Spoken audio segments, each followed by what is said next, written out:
In this video, we are talking about our emergency winter totes. So as you can see, this is our emergency tote, and actually this is an emergency bag that we have left over from an older vehicle of ours. Now that we have a third vehicle, and now that we're reviewing this system, we're not going to move forward like this anymore. So right now, the gear in these totes is kind of a mixed bag. Some of it is recovery and rescue gear for the cars, and some of it is recovery and rescue gear for ourselves. There are certain contents in this that need to go in here, and certain contents of this that need to go in here. So what we're going to do is we're going to have two dedicated totes, one for vehicle recovery and one for personal recovery. We're going to get it split up properly and organized into each bin. Okay, in addition to everything that we've had in these two totes, I found that it would be smart to add a few more things, not just for the baby, but for us. So one of the first things I've got are 3 packs of these battery operated road flares. They come with little stands so that you can stand them up and set them along the road to lead up to your vehicle, but these bases are also magnetic, which means if you want to, you can stick them to your garage door, I guess, but you can also stick them to the side of your car and just mark it. I got 3 of them, and there's 2 in each package. I got 1 for each car, but 2's not a ton, right? That's not a lot of flares. So I haven't decided whether I'm going to put one of these cases in each car or keep all 3 cases together and have 6 flares at once. Let me know in the comments below what you would do. For the moment, they're all going to go in here. The other thing I got for our vehicle recovery is this, this metal shovel. It folds, it has a shovel and a pick, and it's metal, it's really robust. You just spin this up and lock it in place. And there's additional handles in here so that you can make it longer and shovel out. So we keep a plastic shovel in each one of the cars already, just to dig ourselves out. Here in Alaska, our snow is really dry and really light most of the time. So those shovels are great. They're plastic and they're light and they're telescoping, and they can move a lot of snow really, really quickly, but they are plastic. And if it's a little bit later in the season and it's icy or it's a heavier snow, they are just not going to get through it. So it's nice to have something like this that's a little bit more robust, but still really light and compact, so I can chip through that ice if necessary. So the other thing I got were these wind-up powered flashlights, right? So a lot of this stuff is just gonna sit in the car most of the time. So these are super handy because all you do is wind it up for a minute and you get like 20 minutes of light out of this. So should you break down on the side of the road or have some sort of emergency at night, which like in the winter is just about all of the time, having a flashlight that is not battery dependent is, I think, essential. So another thing I got were these emergency fire starters, like they're flints basically. This is a 2-pack, so I have 4 of them. So one is going to go in each car and one is going to go, it's going to go here in the emergency close bin so that we can start a fire if necessary. The other thing that's going into the close bin are these emergency bivvies.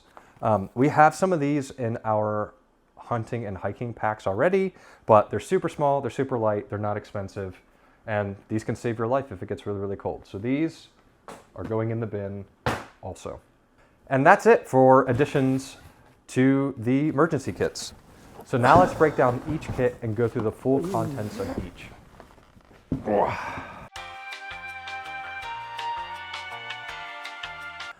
Okay, so we have our stuff divided between our 2 totes. Let's talk about the logic of why we're splitting this up. One is very obvious. These are both pretty much full. This is supposed to be a winter emergency kit, and some of this stuff is absolutely useful year round. So vehicle recovery stuff, useful all the time. You can have a battery die in the summer. You can need road flares in the summer. You can even need a flashlight in the summer if you're working under the hood of your car. So we needed to have a bin just for that stuff. And then with the addition of baby gear, having a separate bin just for clothes and winter survival stuff is definitely useful. And like I said, we have a full bin of this stuff now. The other thing is that since they're not tied together, in the summer, this winter bin can go back on the wall, and this vehicle recovery stuff can stay in whatever vehicle we're using. So let's review what's in each bin. So we will start with the cook set. So it has the pot, it's got this little burner. You can store your fuel in here. You screw this into the top of the fuel, shoop, shoop, shoop. So it's a great way, you know, should we ever basically run out of water, we'll have a way of creating it that won't take up too much of our own energy. The other thing that's in here is the starter for this. Click, click. And now the emergency flint for starting this up if this doesn't work and starting a fire if we need. So all of this stuff is going to live in here. And we definitely have a way of boiling water and even melting snow down. Kate likes to have some lotion, just in case it's super dry. It can be very uncomfortable. We have hand warmers and feet warmers in here. We also have this, we bought this a long time ago. It's just like a survival kit of a bunch of stuff. We bought this just because we didn't really have anything built up for ourselves. So no use in getting rid of it. So we throw that in there as well. The new wind-up flashlight that I showed you earlier. The 2 bivvies that we added. An emergency candle to burn. 2 of them actually, I think that's a 2-pack. And like I said, clothes. So let's go through that. So we have the snowsuit for the baby, hat for the baby. Okay, so I decided to unpack it and repack it. I figured that would be easier. So like I said, we have our sleeping bag / blanket for the baby. Pairs of gloves. Again, these were on sale locally for like $5. You don't need anything fancy. It's just if your gloves get wet or something, having a backup pair, super awesome. So gloves go in. Each have a balaclava because they're super warm, hat and protects your neck all at the same time. So if it's super windy, super useful. Again, these were really cheap. We got them locally on sale. They were $10 full price. I think we got them for $5 or $3. Hats for each of us, extra socks. Kate even has an extra base layer and some underwear just in case she, I don't know, goes totally into a lake or something. The baby stuff, it's got little ears on it. And then fleece mid layers for each of us. And then heavier coats. One for Kate. And that pretty much fills us up. I need to add a couple of things for myself in here. I think I need another, my emergency coat made its way back into the house at one point, so I need to get that. I also need to add some socks and underwear in here. So I will do that before I button it up. But that, along with this stuff, is basically what we keep in our emergency winter kit for our person, for ourselves. So if you guys have anything else that you keep, or you think some of this is unadvisable, let us know in the comments. We're really curious. I have watched some other videos of YouTubers in Alaska, and this seems pretty par for the course for what people will keep in their emergency totes or just in their emergency kits for winter. So that's what we have. It'll probably change over time. But yeah, we feel pretty good about having this with us. All right, so let's review the car emergency kit. So, like I said, these are the set of flares that go in here. Emergency flashlight, wind-up flashlight. I do keep some oil in here just in case one of the engines is running a little low. I can boost it up. Here's the new shovel that I showed you. We do have a fire extinguisher. Now, one thing that I do plan to upgrade is our fire extinguisher. Mostly because these things go bad. I'm looking at a little dial on here and it's showing me that I'm close to needing a recharge. This is also really heavy. There are newer styles of these that I have seen in my research. I'll try and put a link below either to another YouTube video or just to the product itself, so you guys can see it and judge for yourself whether you think they're worth the upgrade. They are kind of expensive, but they seem a lot more appealing to me. They're lighter, they're a smaller form factor, they don't leave a nasty residue, and I'm pretty sure they don't expire. The other thing that we have is a safety vest, so that if the car breaks down and you're working on the side of the road, you can be seen. We also have an OBD reader, but basically what this allows you to do is if your car throws a code, like a check engine light or something, you can diagnose what the code is, and sometimes it's something really drastic and you need to call a tow truck right there. But sometimes it's something like a sensor is kind of misreading or something, and you can just clear the code and continue on your way. So this happened to us on our move up to Alaska. And basically what it was is there was a sensor on the top of the engine that had just like come a little loose. He just took it out, blew it out, had gotten a little bit of dirt in it, he plugged it back in, cleared the code, and the van has been running fine since. So it kind of taught me, like, something very simple can strand you on the side of the road, and if you just have a reader to tell you what the problem is, you might be able to just take care of it right there. We have jumper cables, and along with the jumper cables, we have this, which is basically a jumper cable battery pack. So it's this, it's a NoCo Boost HD. I bought this to be able to jump the van. It's got a pretty serious battery in it. Obviously the best thing is if you can get another car to help give you a boost, great, that's gonna work really, really well. If necessary, we can fall back to this guy. Random ropes, because I feel like, you know, never have too many ropes. The other thing I bought before we took our trip, and I've never actually even opened this, although I do know how to use it, is a puncture repair kit. It's really an emergency thing to like get you back to town. So these are good to have. I know these are really popular in like the overland community. Again, we haven't had to use it, but I bought it and there's no reason to get rid of it. I think it's a good thing to have. To go along with that, we have this. So this is a tire pump. It's to reinflate your tires. So you put the leads onto the battery and you run a hose to the tire. So whether you're fixing a puncture or whether you've just aired down your tires so that you have a smoother ride on like a really rocky or gravel road, when you get back to civilization and you want to get back up to highway speed, you don't want to do that on underinflated tires. So you plug this guy in real quick and you can inflate your tires wherever you're at. You don't have to wait for a gas station. So this, again, I bought this for our trip because I didn't really know what to expect. And it's great. I haven't really had to use it, but I do have it. The other thing I got are these tire deflators. These are stons, and you set these to the tire pressure that you want the tire to deflate to, and you can just kind of hold them at that. And what it's just a faster way of deflating there's 4 of them in here, all 4 of your tires at the same time. So you just walk around, you unscrew the cap for your valve stem on your tire, you screw this thing on, and like I said, it deflates the tire to a certain point and then it stops, and then you just walk around and unscrew them. And there you go, you have your tires deflated really, really quickly, 4 at a time. And then, like I said, you can always use this guy to reinflate them when you need. Really great for extended time on a gravel road. Okay, then we have assorted rags. Then we have some recovery gear. Now this is a very, very, very, very basic kit. Anybody who watches any overland videos or off-road videos or rock crawling videos, those guys have some really expensive, very cool gear. This is just more rope.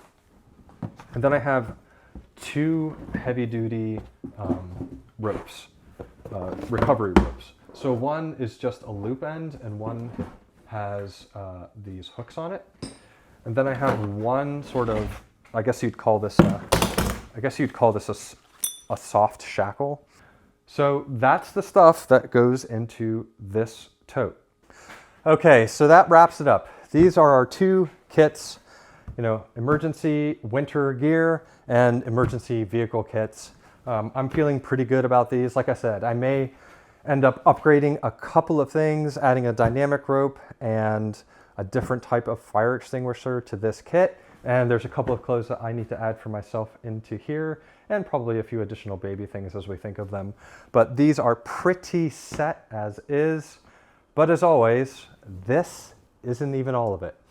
So these are perfect for when we go on longer trips, whether we're going on an adventure, making a run up to Anchorage just to get supplies from Costco or Target or whatever, or just going on a long road trip down to Homer or over to Seward, just to get out of town for a little bit.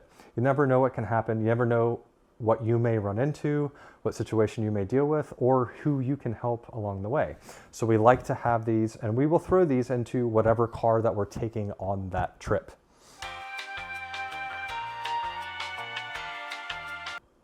And then there's the stuff that is only appropriate to take with us on the day.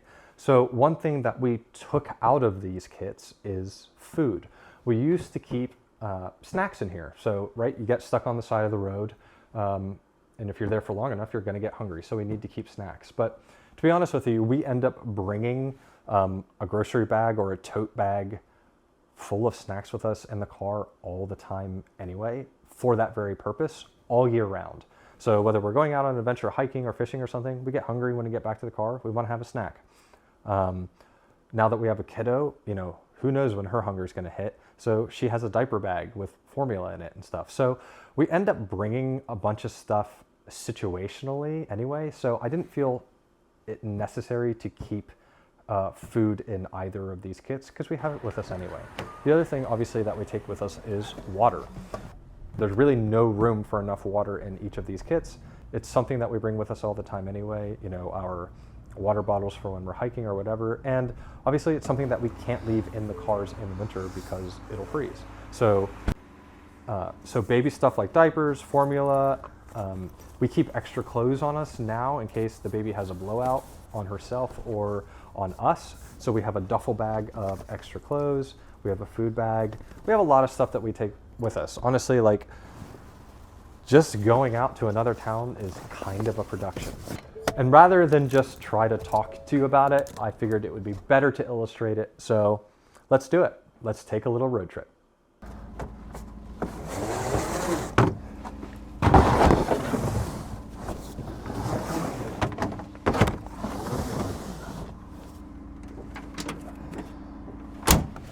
All right, let's do a day trip to Homer.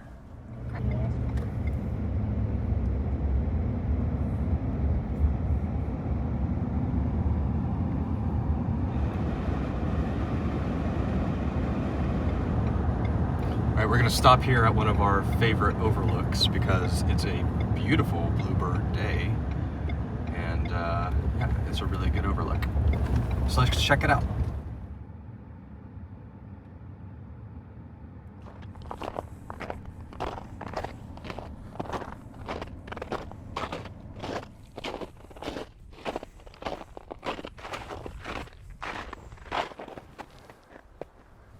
Well guys, we are getting a real treat today. I mean, it is absolutely bluebird, and as you can see, really calm seas today. So we're getting a look across the Cook Inlet to the mountains and the volcanoes out there. You can even see back here, that's Mount Augustine. You can only see that on like the very clearest of days from here. So we have Mount Iliamna straight across from us. That right there is Mount Redoubt, and all the way up over there is Mount Spur. It's IRS, tax season, go figure. But man, what a treat. And it's actually just a really nice warm day. It's in the 30s, the roads are clear, so good day to be out. That is the clearest I have ever seen that view. Yeah. Absolutely stunning. There's even a, like you can see Mount Augustine. Beyond that, there's an even bigger mountain. I don't think I've ever seen it before. I gotta figure out what it is. That'd be Douglas. But it's so cool. Could be Douglas. It could be Douglas, yeah. Anyway, do you want to go take a look? I mean, it's pretty. It's pretty. It's pretty pretty. Yeah, it's worth it. It's only a minute walk. Okay. All right, camera, stay in one spot. All right, well, since we're at such a nice location, we're gonna take a break and give Cassie a bottle because it's been about 3 hours since she's eaten and she is hungry. But since we have a few minutes, I figured I'd take this opportunity to talk about the last few bits of gear that always live in our cars. So beyond the 2 totes, which we've loaded up into the back of the truck, we always bring micro spikes to walk around in case it's icy. We bring an ice scraper, obviously, and we bring that plastic shovel that I talked about earlier in the video. These are things that always live in each one of our cars. We have one for each. That way, obviously, if we ever get stuck or buried or obviously need to scrape the windows, which we do quite often, we always have that stuff with us.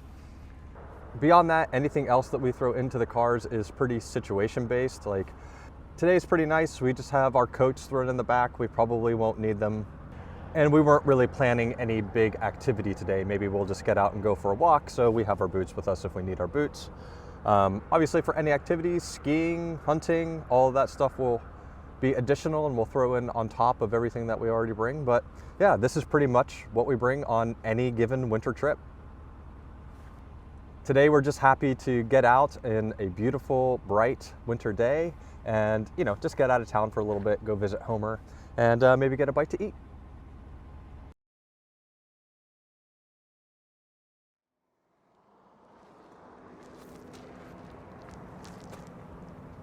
All right, you guys. Well, we made it down to Homer successfully. Honestly, it wasn't that big of a deal. It was a really nice day today.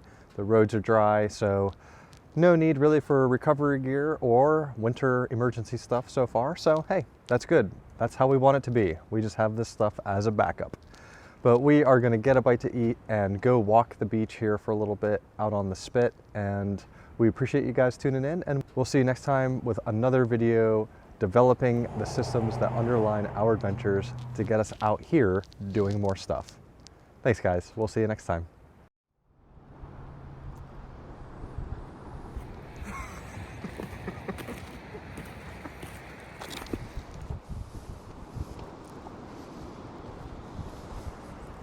If you are interested in how we keep ourselves safe out here with our first aid kit and recovery system, check out this video right here. Hey, kiddo. She's like,